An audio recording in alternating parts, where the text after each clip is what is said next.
Dobrodošli nazad na Get By putovanja. Danas vas vodimo na mjesto koje je za Atenu ono što je Eiffelov toranj za Pariz, a Koloseum za Rim. Ali je starije od njih zajedno.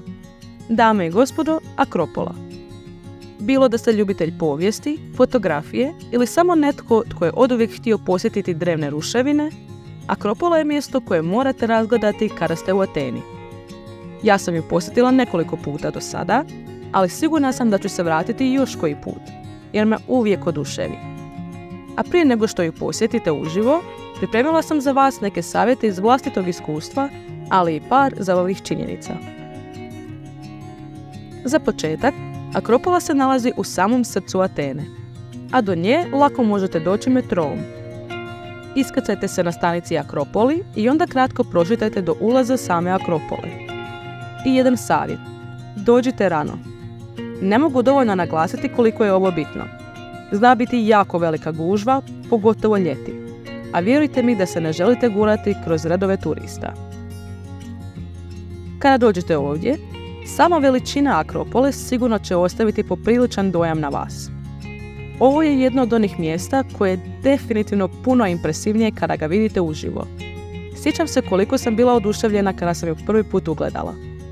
Doslovno sam ostala bez riječi.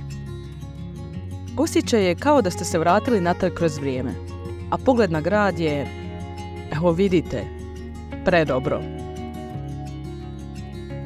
Vrijeme je za dio videa koji je za one koji žele znati više. Akropola je izgrađena u 5. stoljeću prije Krista, za vrijeme zlatnog doba Atene. Sagrađena je na svetom mjestu posvećenom Ateni, božici mudrosti i rata. Uz to, i najpoznatija građevina, Partenon, posvećena je upravo njoj. Jedan fun fact. Jeste li znali da je Partenon izvorno bio obojan u razne boje?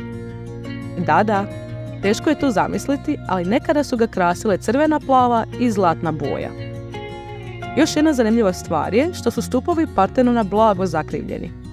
I to je napravljeno namjerno. Vidite, stari Grci su na taj način ispravili optičku iluziju, jer da su stupovi potpuno ravni, činilo bi se kao da se naginju prema unutra. Stvarno je nevjerojatno koliko su pazili na sve detalje. Dok se budete penjali uzbrdo, proći ćete kroz propileje, veliki ulaz u Akropolu.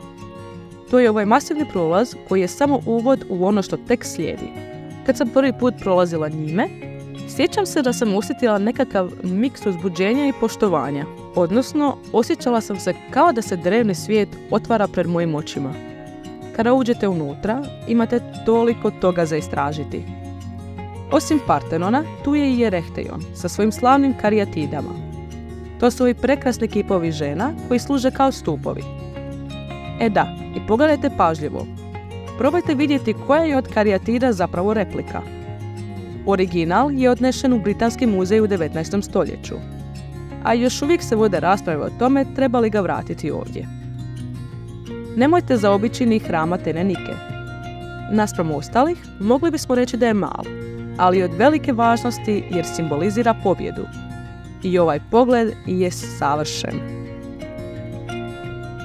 Jedna od mojih najdražih uspomena s Akropole je nešto što sam doživjela tijekom svoje zadnje posjete. Tek što sam došla ovdje i sunce je taman izlazilo, a oko mene nije bilo gotovo nikoga. Činilo mi se kao da imam cijelo ovo mjesto samo za sebe. Sjela sam pokraj Partenona i jednostavno upijala cijeli ovaj ambijent. I povijest, i pogled, sve. I na samom kraju vrijeme je za par savjeta. Prvo i možda najbitnije, nosite udobnu obuću. Puteljci su neravni i morat ćete puno šetati. Uz to ponesite vodu sa sobom i kapu, jer nema puno hlada, a ljeti je ovdje jako vruće. Ako volite fotografiju, Akropola je savršeno mjesto za vas.